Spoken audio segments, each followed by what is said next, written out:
Hello and welcome. My name is Steve Pugh. This is something called a growth strategy podcast, which I try and do once a week if I can. And what I try and do is introduce you to interesting people that I think can help your business or kind of career. And as you've probably seen in previous weeks, I often speak to entrepreneurs and people that have a genuinely interesting story to kind of tell. Generally, some wider context around kind of different stuff as well. And one of the things that I could have got better at, to be honest, is helping people with careers related stuff. So Nisha, who I kind of pseudo met through, I advertised in something called Freelancer magazine, and she was the opening kind of article, and we reached out. We had a good chat a few weeks ago. Really fantastic kind of story and her journey and what she does now, and I'll let her describe it in her own words. But it was just something I was conscious of that I really wanted to kind of do more in this arena and help people talk about different issues. And then likewise, last week we had International Women's Day or Week, if you want to put it that way. And as a white middle-aged man, there's only certain things that I have a different viewpoint on other people, which isn't right or wrong, it's just different. So I love speaking to different people to get different perspectives and stuff like that on the podcast. So that's what today's all about. If you kind of join us for the next 30-40 minutes, hopefully it'll be quite interesting. If you've got any questions, please drop them in the chat and I'll bring it in if I can. Good morning, Mike. And so I'm going to bring you into Nisha. There we go. Everyone can now kind of see you and hear you. Hi, everyone. Perfect. We all love. And just out of interest, where in the world are you broadcasting from? So I'm currently in Mauritius. It's 8 o'clock here and very hot, but I won't say too much about that because we want people to stay tuned in like me. So we won't talk about the weather. But what's fascinating, just because and we'll get onto the whole Mauritius thing later, because you Sure. had a really interesting career pivot, which I think is quite cool. And I used to live in, Jamaica, so it's just a different part of the world, but actually it is a lot different to Newcastle here in the UK, which is like poles apart. But I see the appeal. I love it. So how's your week been? How was your weekend? How's life? It's been great. I mean, it was my birthday on Thursday, so I was celebrating You my 32? I think I saw on Instagram. yeah, 32. And I feel really good about that age. I like being 32. I kind of like let go of all the stigmas of like 30 plus and being a woman and all of that. But no, I've had a great few days. And yeah, today's just been like my first day back into work. So I've been really excited to be on this podcast and speak to you, Steve. No, cool. It's really funny actually that so I'm 38 now, and it's that balance again where I think when you kind of go through education, then in your Yeah. 20s you're kind of just trying to figure stuff out. And I think we both went through various journeys where actually you can start on a path that maybe isn't right for you or whichever, and then it's almost when you get to a certain point in your career, you're brave enough to make career changes and pivots. And it's interesting how that changes almost into your 30s. Absolutely. And then what's also quite funny is that, Will Smith, the famous actor, he said that actually when he got to his 50s, he calls them his fuck it 50s, where actually he's been around Yeah. long enough that he doesn't Yeah. care what anyone else thinks.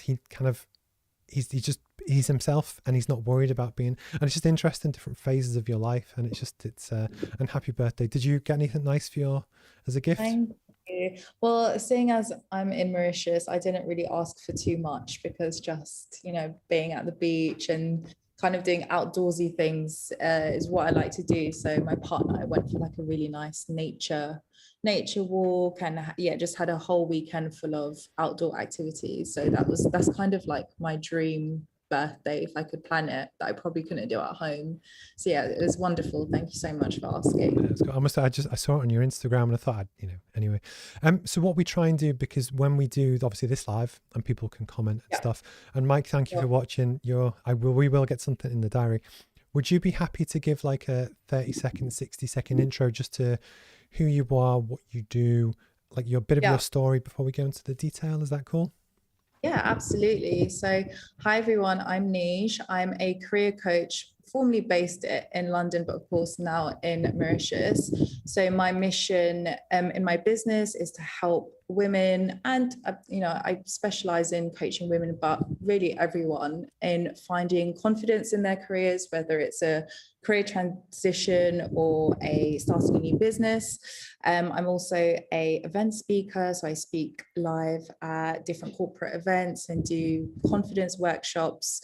And that's really a wrap up of my entrepreneurship. But yeah, it's all stemmed from personal experience over the 10 years that I've been working, probably 11 years now, through the corporate sector in different sectors. So it's all kind of amalgamated into now my career coaching business, which I'm super excited to talk about. No, it's cool. Because again, it's that balance of when I had this discussion with my wife that when I went to uni, Yeah. it was I know, so the internet was new, but because I'm old.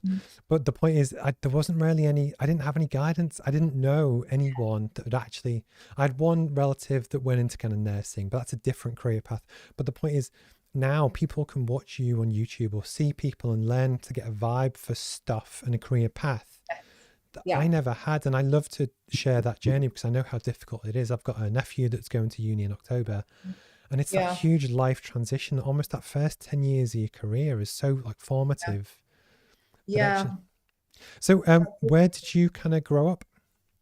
So I grew up in Southeast London, in, I don't know if anyone knows it, but near Bromley. So I'm like born and raised Southeast. And I had a really great experience at school, and after school I left to go to the University of Leicester, where I studied economics. So that's kind of how my like the beginning of my career really started. But it actually, saying that, it actually probably started before uni. I did work experience at Schroders Investment when I was 16. That's cool. And like that was in no way intentional. There was a library in my school, and there's like a work experience book, and everyone would just kind of like pick a form. And I was like, oh, okay, this one looks cool. It's in London. So I picked Schroders and ended up doing 2 weeks work experience there, having no idea like what Schroders, who they were, how big they were, how amazing it would be to have them on my CV. Because, 2 weeks of work experience, you're really just shadowing people. But that was having Schroders on my investment on my CV at 16 was now that I think about it, it's so crucial into getting me my first role as a banker, and kind of how that all started. So it's, I don't know if people do work experience now. I don't know if that's a thing. Well, I think with COVID, it maybe was. And this is the thing that really gets me. It'd be so shit to have been 14 to 22 in the past few years, because you can't really go out on the lash. If you're at uni, you're at home, so you're not even getting the experience. And likewise, even at school, because I actually did mine at HSBC, but it was the local branch. It wasn't like the Canary Wharf one. But I don't know if people would have done that. And it's almost the world has changed so much in that time. Touch some wood, hopefully it's come back to normal. But it's a brilliant kind of place to blag some work experience. So then you went to uni. How did you find that experience? I loved uni so much. Like, even now when I think back to my 3 years at uni, it doesn't feel like it was 12 years ago, but it really was. So being from London, it was a absolute necessity for me to leave London for 3 years. So that's why I actually wanted to go to Manchester, but I didn't get the grades. I had to get 2 A's and a B, and I got 3 B's. So I got into Leicester. But Leicester's great. It's an awesome place to go to uni. It's close to Nottingham, Loughborough, Birmingham, and all those surrounding areas. So it was great nightlife. And I was definitely someone who wanted to go to uni because I wanted to live out and just experience like life outside of Southeast London. So yeah, I would say 3 of the best years. How much economics I actually learn is probably debatable now when I think about it. But I said this to my nephew, is that so he's going to do engineering like I did. And okay, you need to make sure you pass. Ideally get a 2-1, but fine. Yeah.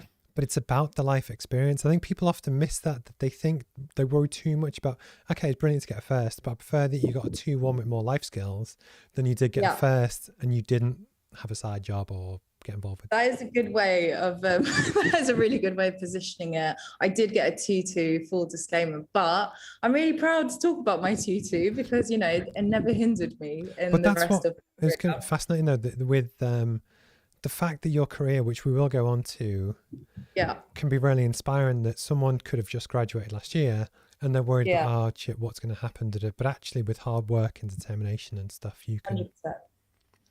So absolutely. Just before we kind of move on to some of the kind of career-based stuff, I love to kind of pick people's brains on what they were like growing up, because a lot of kind of entrepreneurs and speakers and whatever, they often have similar traits.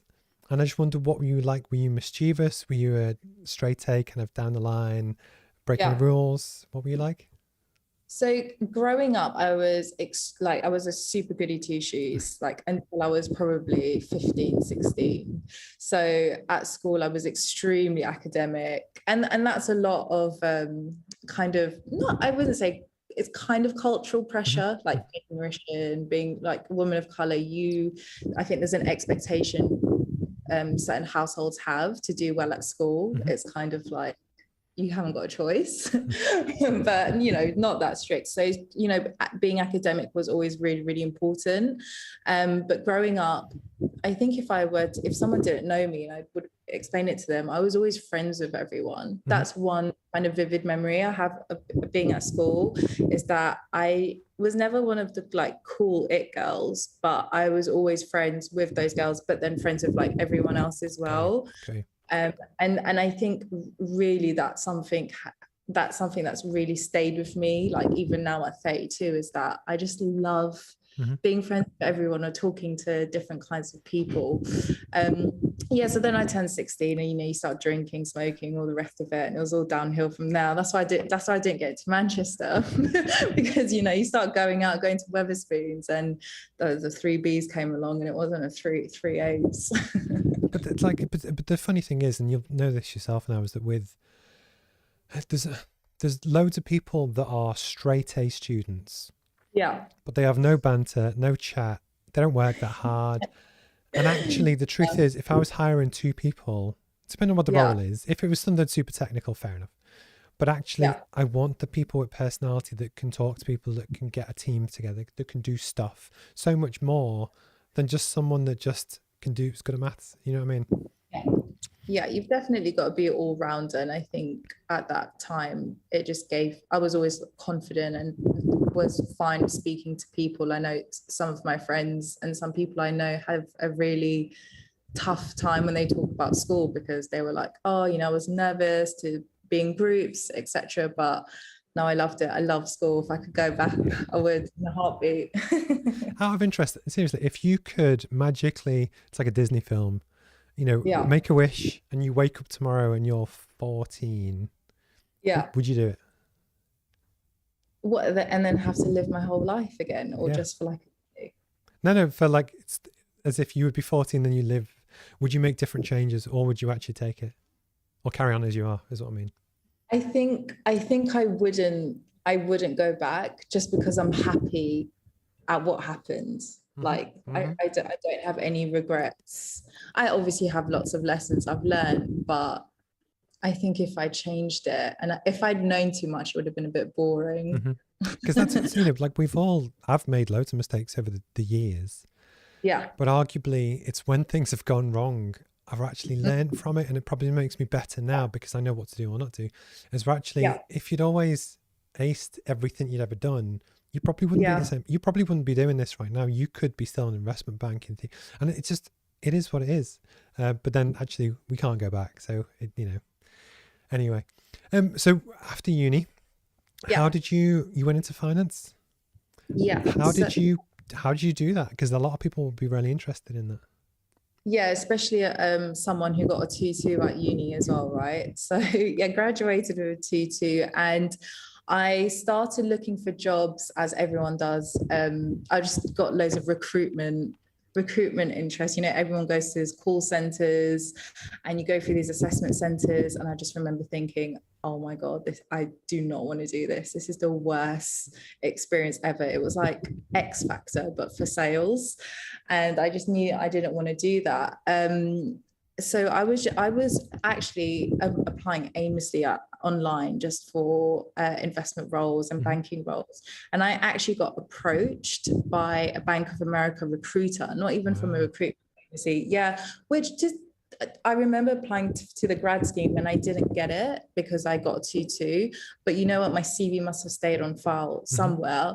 And the recruiter got in touch with me and they said that there was a job opening for a role in operations, which isn't essentially a grad role. It's just like a typical role that anyone would go for, but they wanted someone a bit more entry level.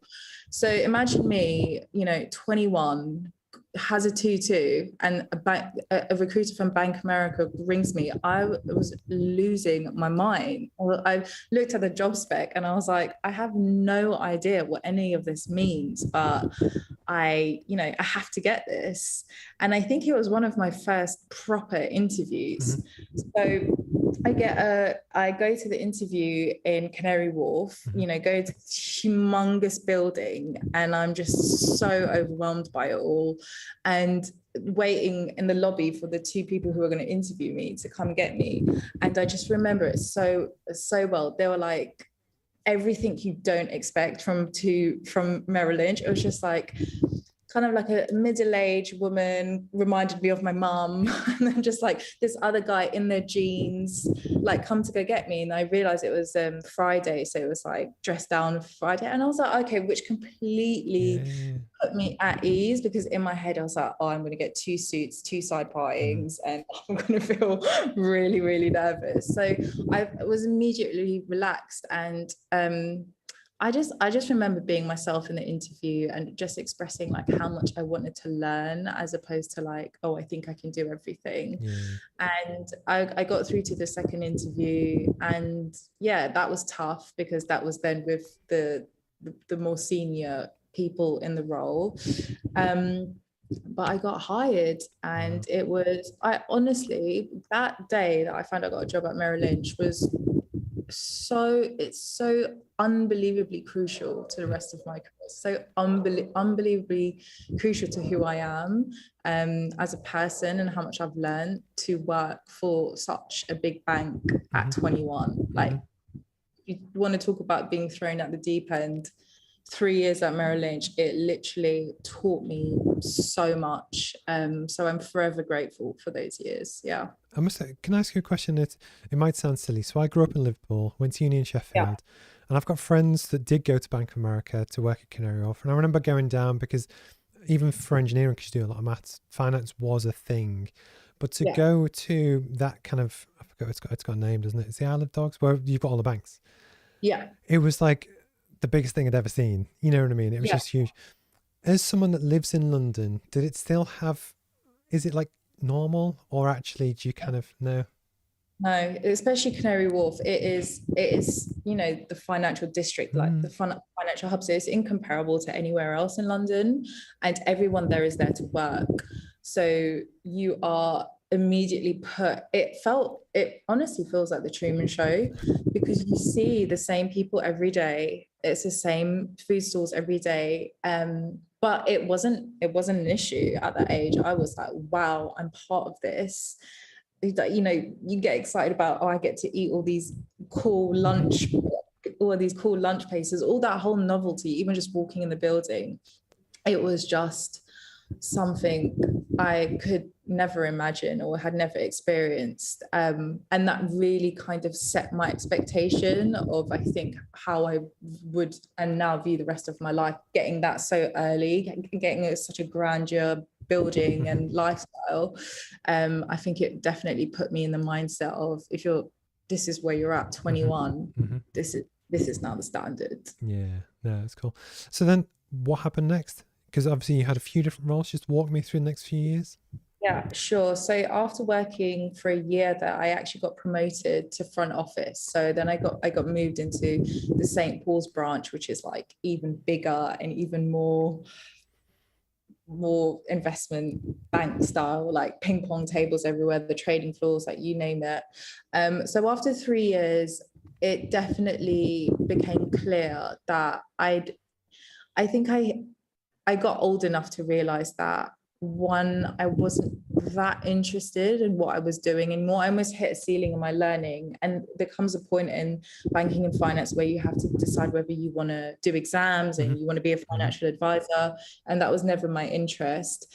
And two, someone from my school who was 10 years older than me, so when I was in year 7, I think he was in 6th form, joined. And I remember thinking, this is so weird that we just all go to the same school and then we all end up here. And I kind of had this really like this weird moment sitting at my desk, like freak out. I had a freak out. I was like, I have to like get out. I need to do something completely different. And I just felt like I was a cog in the wheel. So I thought about it for a long time, and it's an extremely cliche move what most 23, 24-year-olds do, but I left to go traveling because I just felt like there was so much more to the world that I hadn't really experienced yet. I just knew school, uni, banking. And so I had this immense thirst for knowledge of just culture, people, and everything else. So I actually left to go traveling for 8 months by myself, which was, as you can imagine, a really profound and life-changing experience for me. You'd be shocked at how many of my guests made big life decisions at 24. I did. But a lot of people, I think it's almost when you make the jump after uni, you try something, and then there's a bit of a time period where it either works or it doesn't. But for me, what's quite funny is that as an entrepreneur, I think we have more traits to kind of, if we're not happy, we'll change it, as where a lot of people will just stick at it because when they just don't think as much or have as much free thought as maybe I don't know. But the point is, it's really interesting. So then you went traveling for 8 months. Yeah. What did you do next? And what's the path from there up until your big kind of career pivot a year or so ago? Yeah. So when I came back, I thought I was a hippie. I sold all my bags and gave all my expensive clothes away. And I was like, I'm going to work in the music industry because music is my passion. And that's what I need to do. So one of my friends worked for a massive record label, and I had a meeting with him, and he was like, yeah, you're basically going to have to take like a 20K pay cut. And I was like, I'm sorry, what? And I was like, no chance. Like, I can't. The hippie thing left. And I actually fell back into finance for 2 years, which was still a great experience, but I think it takes a while to really escape the sector you don't want to be in. So the biggest pivot was from finance to Great Ormond Street. So that again, that took a few years because I'd left to go to Australia in between doing another kind of runaway move and trying to figure it out. But when I came back, I was certain that the corporate sector was just not for me anymore. And I wanted to do something really fulfilling and purposeful. And at that time, I didn't really know that, I didn't really understand different industries and where I could implement those skills. I just thought that if you want to give back, you have to work for a charity. So I was only looking at charity roles. And same thing, a recruiter for Great Ormond Street actually approached me. And there's we can talk about that as well, because I do feel like there's some real value in not always just trying to look, but allow it to come to you as well, because it's happened to me so many times. So a recruiter came to me with this role for Great Ormond Street, again, very similar to what I got at 21, like, wow, one of the biggest and best charities. Obviously I was a bit more older, a bit more confident. So when I went into those interviews, I did everything you possibly can. Like I was going in with, I'm not going to give them a choice, they have to hire me. And that was kind of I read everything. I read books on so many people in the industry. I watched like every YouTube video there was on Great Ormond Street. I was like, I just went in like, I know everything. And they actually didn't I actually got a rejection email. I got a rejection email saying that I didn't get the role that I was going for, which was obviously heartbreaking. But my manager who rang me at the time, I said, we really, really, really liked you. You just don't have the charity experience we need, but we're going to create a role for you that's like one underneath a philanthropy manager. So I was a philanthropy executive. And I was like, yeah, take it. Like, no questions asked. So I believed in it so much that I genuinely feel like, something was created from that real like desire and determination to work for that sector. And it happened. And I was there for 2 years before, which is when I then started my business at the same time. So there was a crossover there as well. No, that's cool. So would you like to tell people about the business and then I might pick your brains a bit more about some of the stuff. Yeah. Is that cool? Yeah, of course. So I'd always wanted to be a coach. It was always something at the back of my mind that I'd wanted to do, but I didn't know how to navigate that. I thought you'd be, over 35 and have, all these qualifications, etc. So to ease my way into it, I signed up to be a mentor for the Girls Network, just to understand the whole, mentor-mentee kind of relationship. Cool. Yeah. And it was a great experience, and it happened during COVID. So that kind of welcomed me into virtual mentoring and doing things on Zoom calls, because that was extremely foreign to everyone at that time. And that is actually, I feel, a bit more nerve-wracking than actually meeting someone for a coffee and getting to know them, rather than meeting a 16-year-old on Zoom, which is even scarier because I can't relate to a 16-year-old. So I did that for a year. And I was like, okay, I love this. I need to become a coach. I need to figure out how to do this. So when we were in the first lockdown, when COVID first happened, I actually got COVID and I was quarantined in my flat share for however long.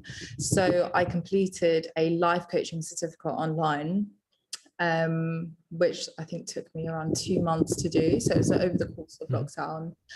And then I used my social media. So I used my Instagram as a platform to market myself. But at that time, I didn't really know I didn't have a clue what I was doing. I just knew I was a life coach and that I could help people. And I was posting very vague motivational content online. No really clear niche, no really clear direction.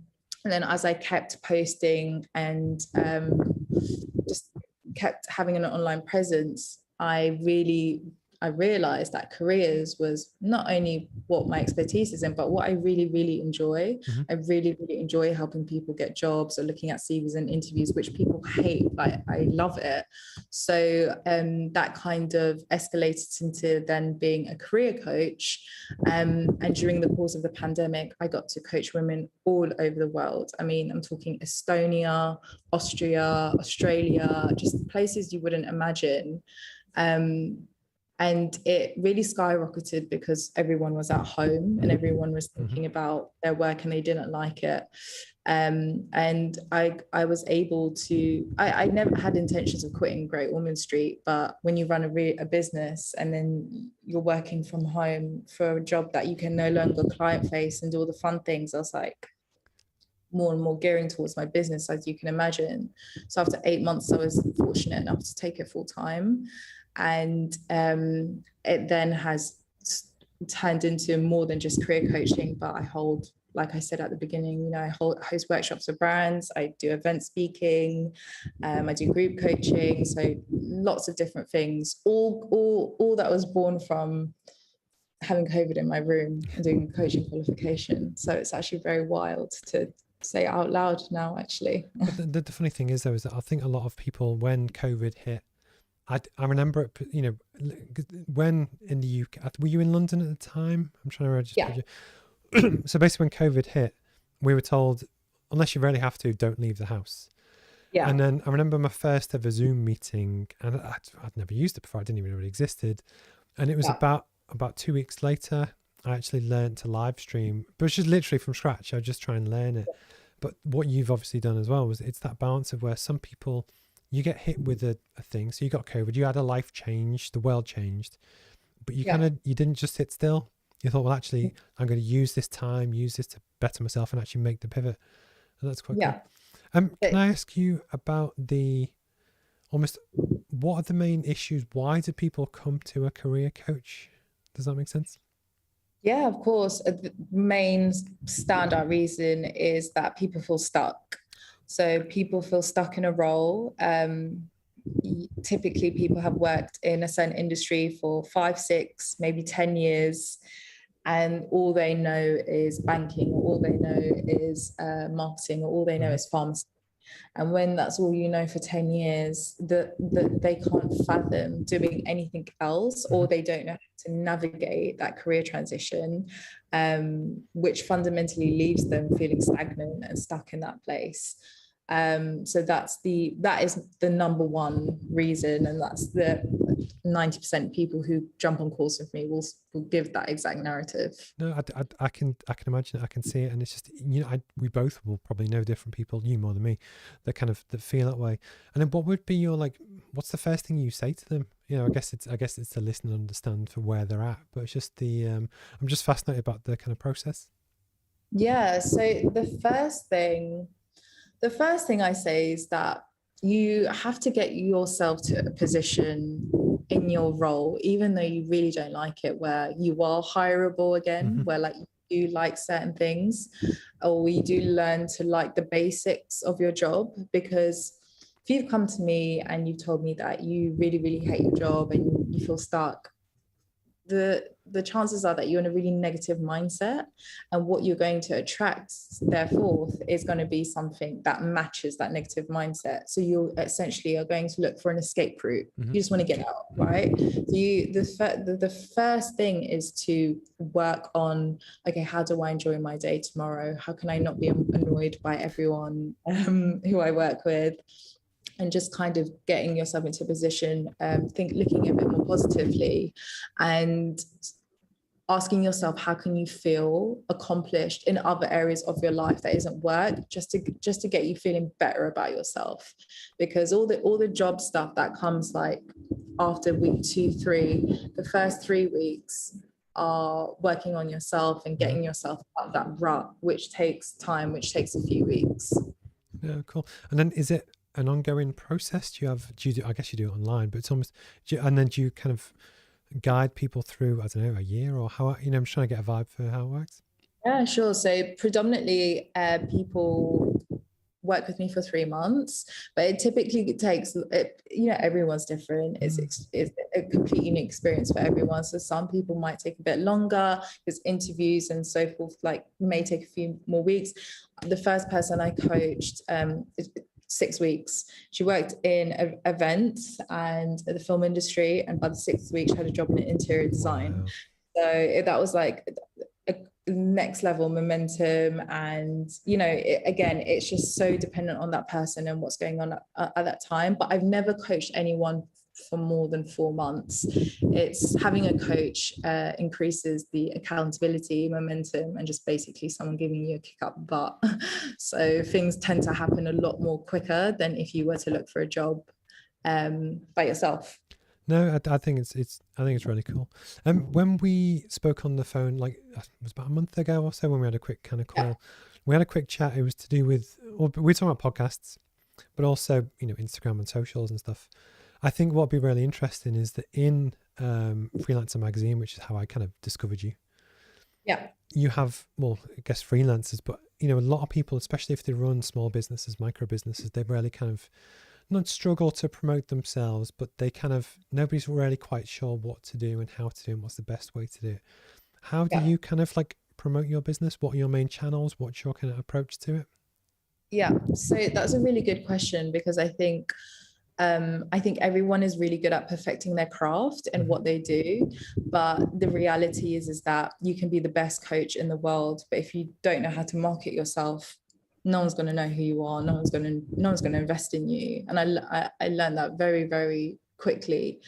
Very much like the 80-20 rule, right? It's actually 20% coaching and 80% marketing.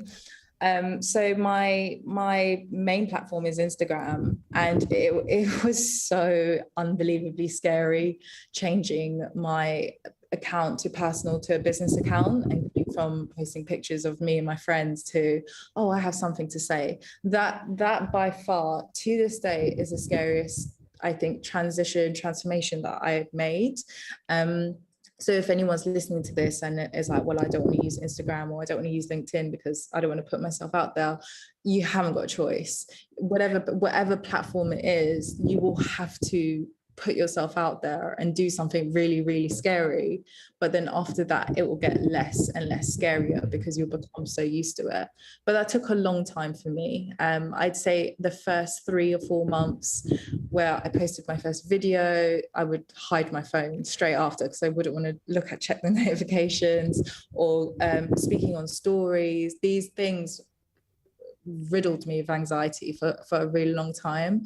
But I knew that if I don't do these things, Mhm. how are you going to get to know me? How are you going to like me? How are you going to trust me? So it's all about practice. It's all about not making it perfect, just doing it. So I used my Instagram for over a year. Now I've been using it for 2 years, where I'm so comfortable with it. I don't even think about it anymore.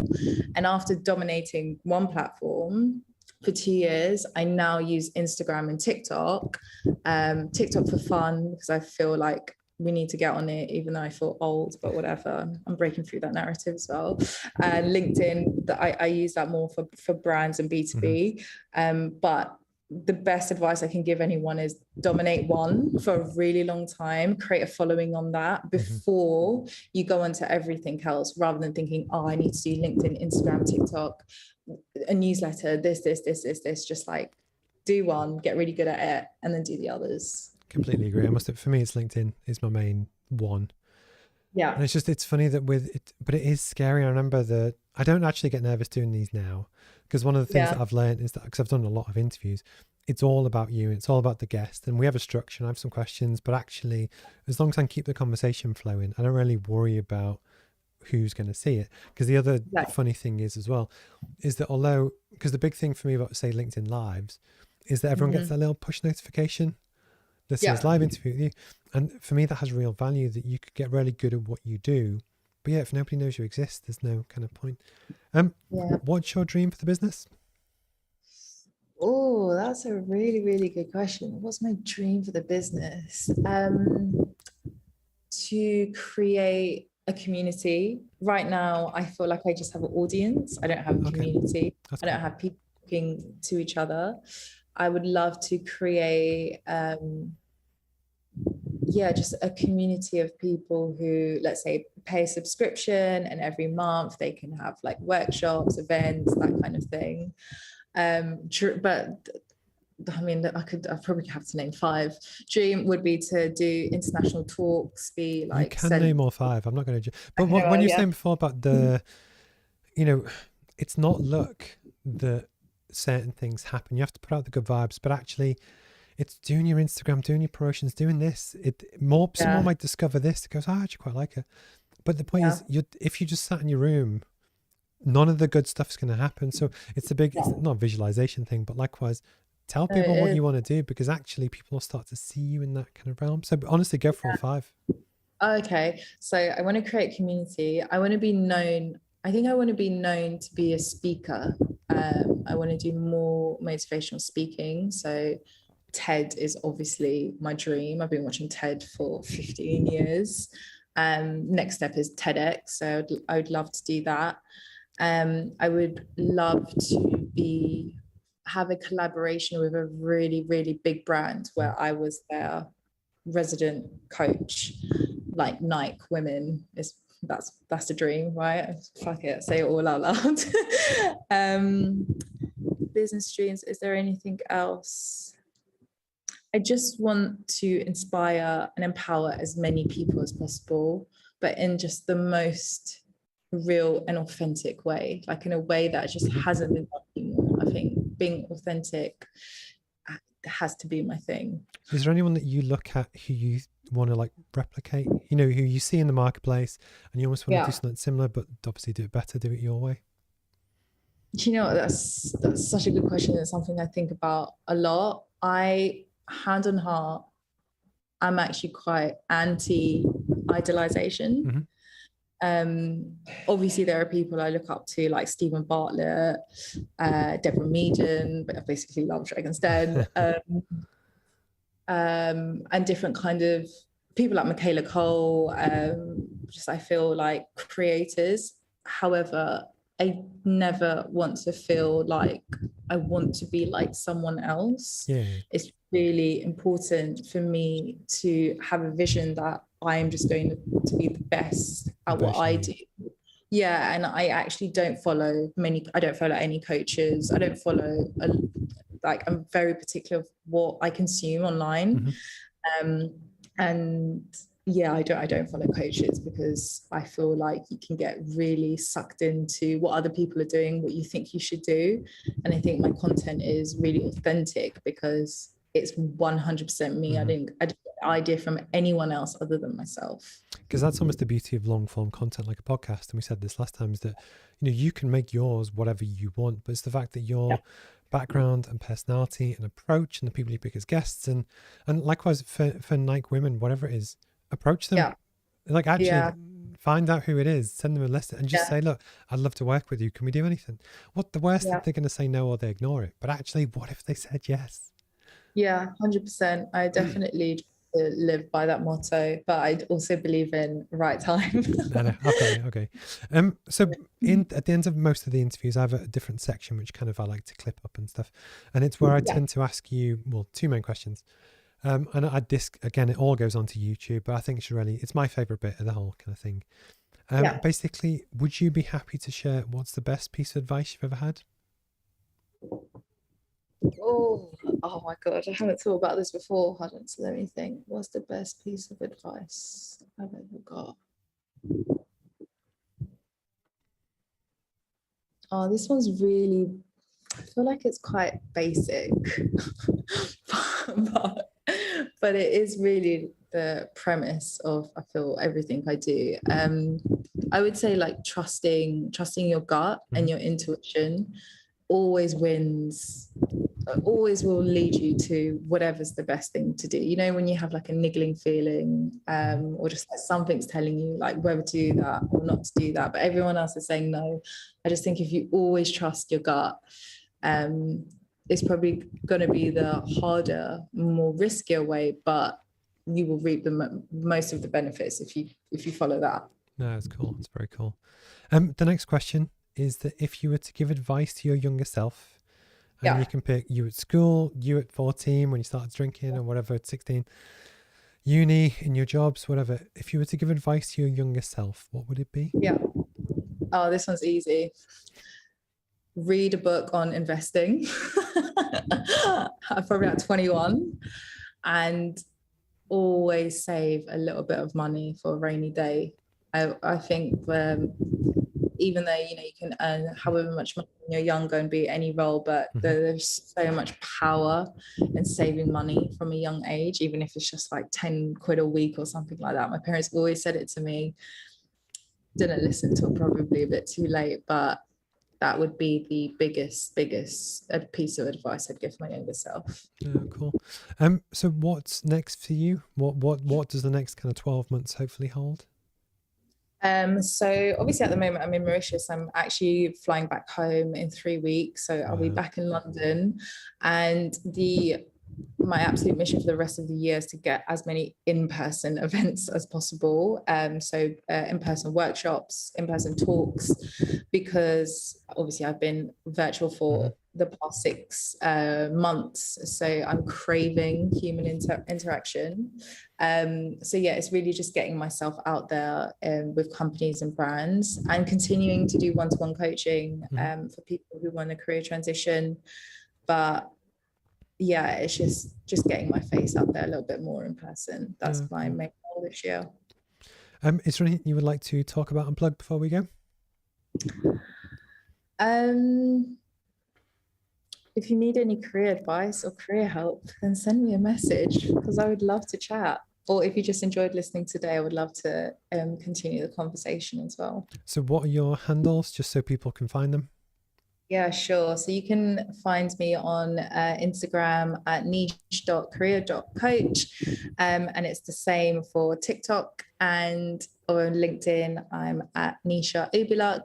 You'll see me on Steve's LinkedIn because you've shared our post. So yeah, please add me. Please start a conversation. I love speaking to people online. Cool. Well, I've genuinely enjoyed our time today. I know it's nearly 9 o'clock where you are, which is kind of quite cool.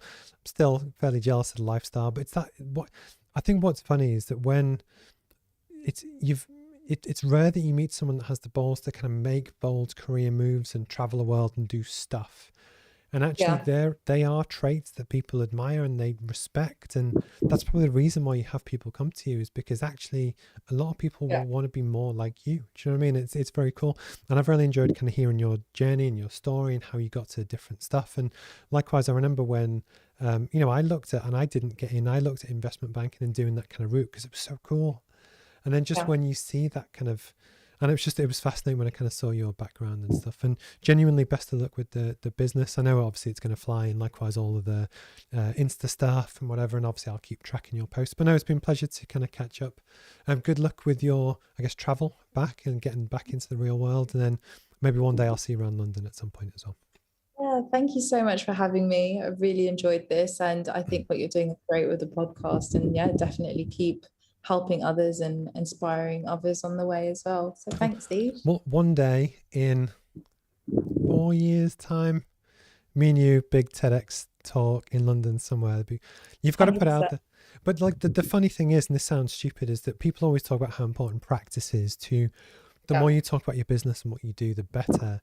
That I'm as ambitious as you are, and every stream I do, it's just practice, and it's just but so I admire people that have the same work ethic. Anyway, I will let you go. Thank you for your time. Luckily, we didn't have a power cut, as you said that we could do.